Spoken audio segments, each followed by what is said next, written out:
ఇలాంటి మాటలు ఏవేవో చెప్పి నన్ను ఆపేస్తున్నావు. నువ్వీ మధ్యన సరిగా భోజనం తినట్లేదు. నిన్ను చూస్తుంటేనే కనిపిస్తుంది.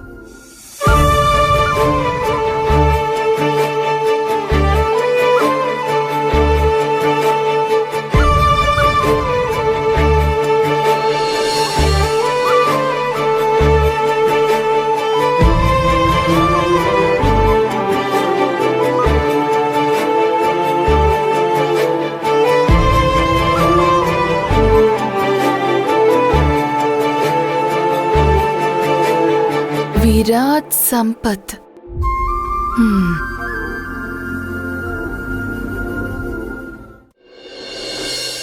సరే, అదంతా మీటింగ్లో చూసుకుందాం. నేను ఇప్పుడు ఆఫీస్కి వస్తాను. విరాజ్, ఓ, కాఫీ అక్కడే వదిలేశానా? నువ్వు కాఫీ తాగి కప్ ఖాళీ చేసిన తర్వాత నిన్ను చూసి రిపోర్ట్ చేయాలని అమ్మ చెప్పింది.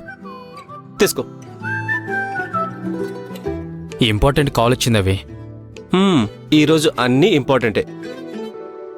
ఎన్ని మీటింగ్స్ ఉన్నాయో తెలుసు కదా. కాఫీ తాగి ఎనర్జీ సేవ్ చేసుకో.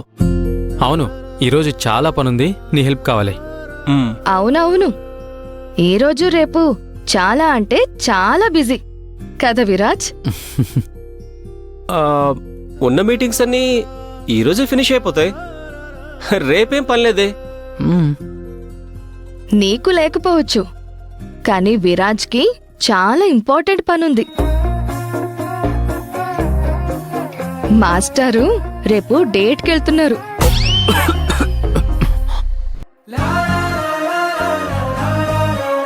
ఏంటి, విరాజ్ డేట్ కా?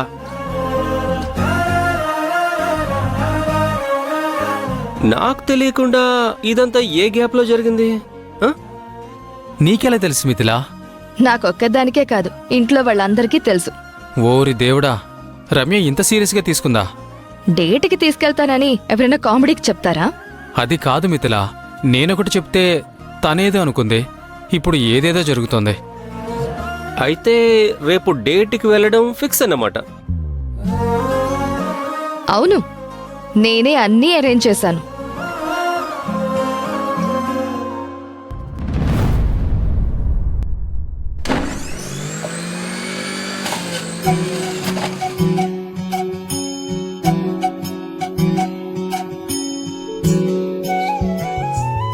మీనాక్షి,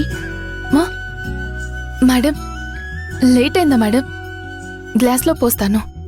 పర్లేదు మీనాక్షి, లేట్ ఏం అవ్వలేదు. అత్తయ్య గారు జ్యూస్ తాగడానికి ఇంకా టైం ఉంది. వంటగది చూస్తుంటే వంట చేయలేదేమో అన్నంత నీట్గా ఉంది. స్లాబ్ మీద ఒక చిన్న మరక కూడా లేదు. వంటగది ఎంత శుభ్రంగా ఉంటుందో తినే ఫుడ్ అంత రుచిగా ఉంటుంది. సరిగా చెప్పావు.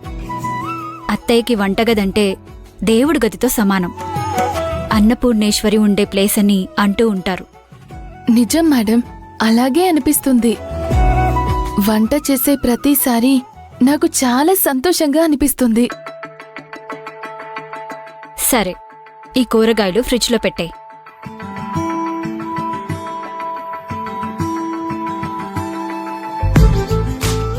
బయట పెడితే కుళ్ళిపోయే కూరగాయని అసలెప్పటికీ కుళ్ళిపోని ప్లాస్టిక్లో పెట్టారేంటి? ప్లాస్టిక్లో పెడితే కూరగాయలు ఫ్రెష్గా ఉంటాయని. దీనికి బదులుగా రోజుకి ఎన్ని కూరగాయలు కావాలో అన్ని మాత్రమే ఫ్రెష్గా తీసుకోవచ్చు కదా మేడం. ఇలా లేబుల్ వేసిన కూరగాయలు చూడ్డానికి బావుండొచ్చు, కానీ చూసి ఏరుకొని తెచ్చే కూరగాయలే ఆరోగ్యానికి మంచివి. నువ్వు చెప్పేది కూడా నిజమే మేడం. రైతులు స్వయంగా తెచ్చే అమ్మే చోట తీసుకుంటే రైతులకు కూడా హెల్ప్ అవుతుంది.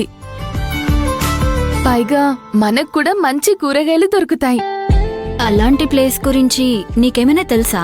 హా, తెలుసు మేడం, మా ఇంటి దగ్గరే ఉంది. అలా అయితే మరీ మంచిది.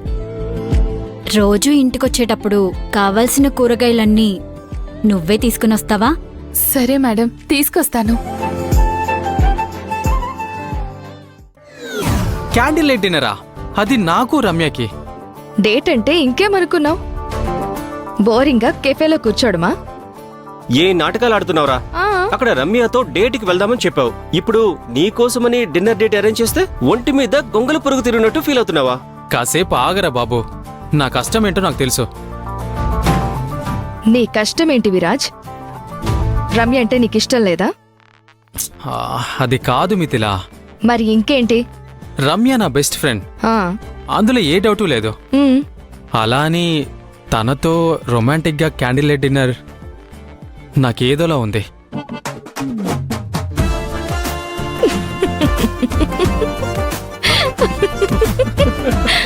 హలో, మీరిప్పుడు ఎందుకు నవ్వుతున్నారు? విరాజ్, భయం వేస్తోంది కదా? భయమా? నాకా? ఫస్ట్ టైం ఒక అమ్మాయిని డేట్కి తీసుకెళ్తున్నావు. కాస్త టైం ఇవ్వు, అంతా సెట్ అవుతుంది. అవునవును. విరాజ్, ఒక మాట చెప్పనా? బెస్ట్ ఫ్రెండ్సే బెస్ట్ కపుల్ అవుతారు. దానికి ఎగ్జాంపుల్ నేను, హర్షిత్. ఇద్దరూ కలిసి కాస్త టైం స్పెండ్ చేయండి. చూడు విరాజ్, ఫ్రెండ్స్గా అర్థం చేసుకోవడం వేరు, కపుల్స్గా అర్థం చేసుకోవడం వేరు. అయినా మిథిలా, ఇప్పుడు ఇవన్నీ అవసరమా? ఇలాంటివన్నీ ఇప్పుడే అవసరం విరాజ్. ఎందుకంటే పెళ్లి చేసుకునే అమ్మాయికి తన కాబోయే భర్త నుంచి కొన్ని ఎక్స్పెక్టేషన్స్ ఉంటాయి.